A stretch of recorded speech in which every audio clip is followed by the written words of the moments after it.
அனைவருக்கும் வணக்கம். தமிழ் கடவுளான முருகப்பெருமானுக்கு சிறப்புக்குரிய இடமாக தமிழகத்தில் 6 இடங்கள் இருக்கு. அறுபடை வீடுகளான திருப்பரங்குன்றம், திருச்செந்தூர், பழனி, சுவாமிமலை, பழமுதிர்ச்சோலை. குன்றிருக்கும் இடமெல்லாம் குமரன் இருப்பான் என்பதற்கேற்ப இந்த அறுபடை வீடுகளில் 5 மலைமேல் அமைஞ்சிருக்கு. திருச்செந்தூர் மட்டுமே கடற்கரையில் எழுந்தருளி பக்தர்களுக்கு காட்சி அளிப்பதால் அறுபடை வீடுகளில் திருச்செந்தூர் தனி சிறப்பு பெற்றிருக்கு அப்படின்னே சொல்லலாம். வங்கக்கடல் அலைகள் வந்து கொஞ்சம் விளையாடும் செந்தூர் ஆண்டவனின் திருத்தலத்தை பற்றி தான் இன்றைக்கி நம்ம இந்த வீடியோவில் தெரிஞ்சுக்க போகிறோம். இந்த வீடியோ ரொம்பவே பயனுள்ளதாக இருக்கும். அதனால் வீடியோவை கடைசி வரைக்கும் ஸ்கிப் பண்ணாமல் பாருங்கள். இது வரைக்கும் நம்ம சேனலை நீங்கள் இன்னும் சப்ஸ்கிரைப் பண்ணலைன்னா மறக்காமல் சப்ஸ்கிரைப் பண்ணிவிடுங்க. வாங்க வீடியோக்குள்ளே போகலாம். முருகனின் அறுபடை வீடுகளில் 2வது படை வீடாக விளங்கும் திருச்செந்தூர் தூத்துக்குடி மாவட்டத்தில் அமைஞ்சிருக்கு. சூரபத்மனை வென்றதன் நினைவாக இங்கே இருக்கக்கூடிய ஆலயம் 2000 ஆண்டுகள் பழமை வாய்ந்த கோவில் அப்படின்னே சொல்லப்படுது.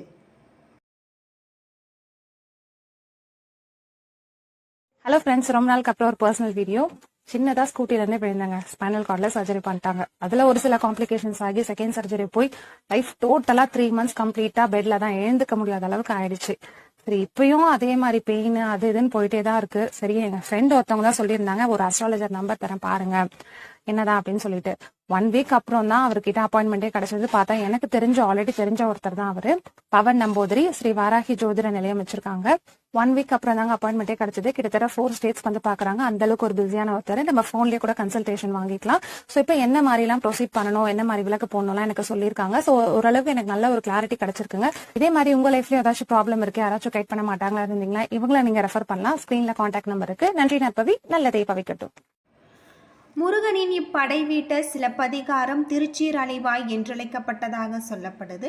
அலைகள் விளையாடும் வங்க கடற்கரையில் திருச்செந்தூர் அமைஞ்சிருப்பதால அலைவாய் என்ற பெயரில் அழைக்கப்பட்டது.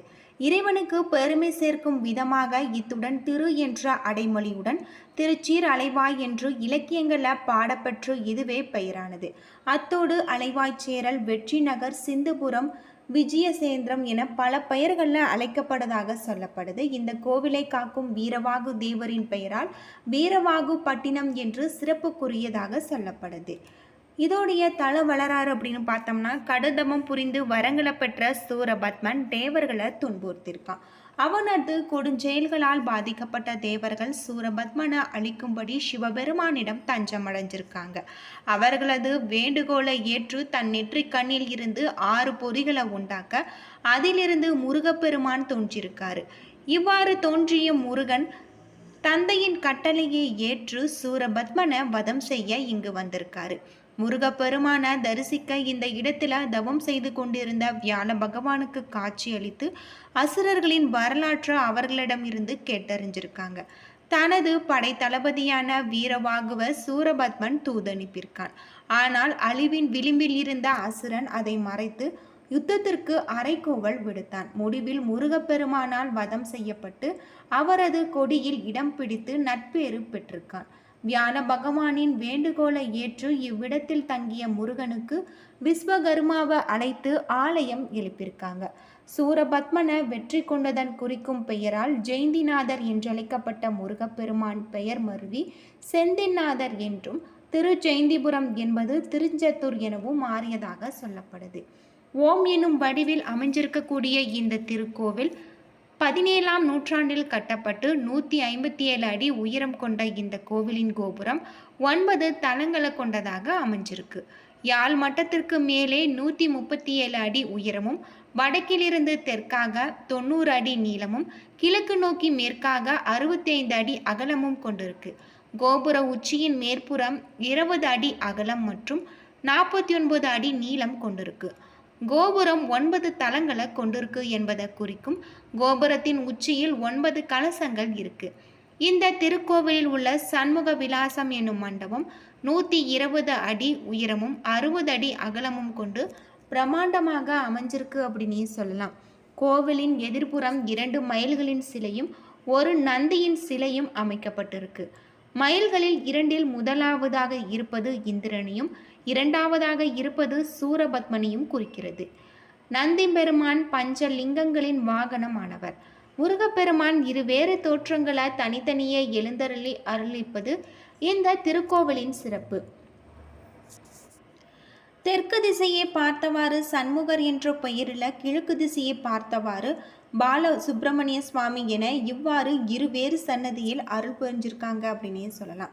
சூரபத்மனா ஆட்கொண்ட முருகப்பெருமான் வெற்றிக்கு நன்றி செலுத்தும் விதமாக தாமரை மலர வைத்து சிவபெருமானுக்கு பூஜை செஞ்சிருக்காங்க. இதனால முருகப்பெருமானின் வலது திருக்கரத்துல தாமரை மலர் இருப்பதாக இன்றுமே காண முடியும் அப்படின்னு சொல்லப்படுது.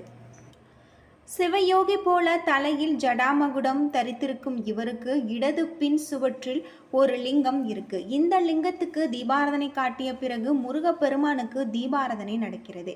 அதே போல சண்முகர் சன்னதியில் சுவாமிக்கு பின்புறத்தில் லிங்கம் இருக்கு.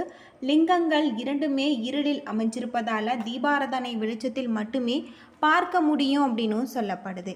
இந்த திருக்கோவிலில் எழுந்திருக்கக்கூடிய பாலசுப்பிரமணிய சுவாமிக்கு பூஜைகள் செய்த பிறகு வெண்ணிற ஆடைகள் சாத்துறாங்க. மற்றொரு சன்னதியில் இருக்கக்கூடிய சண்முகருக்கு பச்சை நிறம் சாற்றப்படுது. உச்சிக்கால பூஜைகள் முடிந்த பின்னர் மணி ஒலிக்கப்படும். 100 கிலோ எடை கொண்ட இந்த ஆலயமணி கோவில் கோபுரத்தின் 9வது அறையில் வைக்கப்பட்டு இருக்கிறதாக சொல்லப்படுது. இந்த இரு திருக்கோவில்களுமே சண்முகர், ஜெயந்திநாதர், குமரவிடங்கர், அலைவாய் பெருமான் என 4 உற்சவர்கள் இருக்காங்க. உற்சவரில் குமரவிடங்கருக்கு மாப்பிள்ளை சுவாமி என்ற பெயரும் இருக்கு. கோவிலில் மூலவருக்கு பின்பகுதியில் பாம்பறை என்ற சுரங்கப்பாதை வடிவமைக்கப்பட்டு இருக்கு. இங்கு செல்ல தனியாக கட்டணம் வசூலிக்கப்படுது. இது தவிர சன்னதிக்கு வலதுபுறத்தில் பஞ்சலிங்க சன்னதியும் திருச்செந்தூர் முருகன் சன்னதியின் மேற்கு திசையில் ராஜகோபுரம் இருக்கு. முருகப்பெருமான் இந்த தலத்தில் கடலை பார்த்தபடி கிழக்கு நோக்கி காட்சியளிக்கிறதாக சொல்லப்படுது. பொதுவாக கோவில்களில் பிரதான கோபுரத்தில் சுவாமிக்கு எதிரில் தான் அமைவது வழக்கம். அதன்படி இங்கு கிழக்கு திசையில் ராஜகோபுரம் அமைஞ்சிருக்க வேண்டும். ஆனால் அந்த பகுதியில் கடல் இருப்பதால மேற்கு பார்த்தவாறு கோவில் கட்டப்பட்டிருக்கு. முருகப்பெருமான் இந்த கோவிலின் பீடத்தை விட கோவில் கோபுரம் உயரமாக இருக்கும் காரணத்தினால் திறக்கப்படாமல் எப்பொழுதும் அடைக்கப்பட்டு இருக்கும். சூரசம்காரம் முடிந்த பிறகு நடக்கும் முருகன் தெய்வானை திருக்கல்யாணத்தின் போது நள்ளிரவில் ஒரு நாள் மட்டுமே இந்த ராஜகோபுரம் வாசலானது திறக்கப்படும்.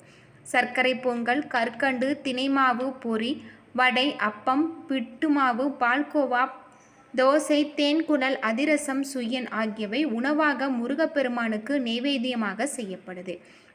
உச்சிக்கால பூஜைகள் முடிந்த பின்னர் ஒரு பாத்திரத்தில் பால், அன்னம் ஆகியவற்றை மோளத்தாளத்துடன் எடுத்து சென்று கடற்கரையில் கலந்து கரைத்து விடுவாங்க. தினமும் நடைபெறும் இந்த பூஜையை கங்கா பூஜை என அழைக்கப்படுது. ஆதி காலத்தில் இந்த திருத்தலத்தில் மணற்குன்றுகள் சூழப்பட்டதாக அமைஞ்சிருக்கு. கால ஓட்டத்தில் மணற்குன்றுகள் சிதைந்து பிரகாரமாக உருவாயிருக்கிறதாகவும் சொல்லப்படுது. இந்த திருக்கோவிலில் முருகப்பெருமான் ஆலயத்திற்கு இடதுபுறத்தில் வள்ளி குகை இருக்கு. குழந்தை வரம் வேண்டுவோர் இந்த வள்ளி குகைக்கு எதிரில் உள்ள சந்தன மலையில் தொட்டில் கட்டி வந்தால் விரைவில் குழந்தை பாக்கியம் கிடைக்கும் என்பது நம்பிக்கையாக சொல்லப்படுது. இந்த கோவிலில் 24 அடி ஆழத்தில் உள்ள கிணறு நாளி கிணறு என்றழைக்கப்படுது. கோவிலில் வரும் பக்தர்கள் இந்த கிணற்றில் நீராடிய பிறகு கடலில் குளிக்க வேண்டும் என்ற வழக்கம் இருக்கு. சிவபெருமானின் அருளால் தோன்றிய முருகன் பிரணவ மந்திரத்தை பிரம்மாவுக்கே போதிச்சவர். மகாவிஷ்ணுவின் அன்புக்குரியவராகவும் முருகன் விளங்குவதால் மும்மூர்த்திகளின் அருளை பெற்றவர். இதனை உணர்த்தும் விதமாக திருச்செந்தூரில் ஆவணி மாதம், மாசி மாத திருவிழாக்கள் மும்மூர்த்திகளின் அம்சமாக முருகப்பெருமான் காட்சியளிக்கிறாரு அப்படின்னே சொல்லலாம். சூரசம்காரத்திற்கு பிறகு மகாதேவர் சன்னதிக்கு வரக்கூடிய ஜெயந்தினாருக்கு முன் ஒரு கண்ணாடி வைக்கப்படுது.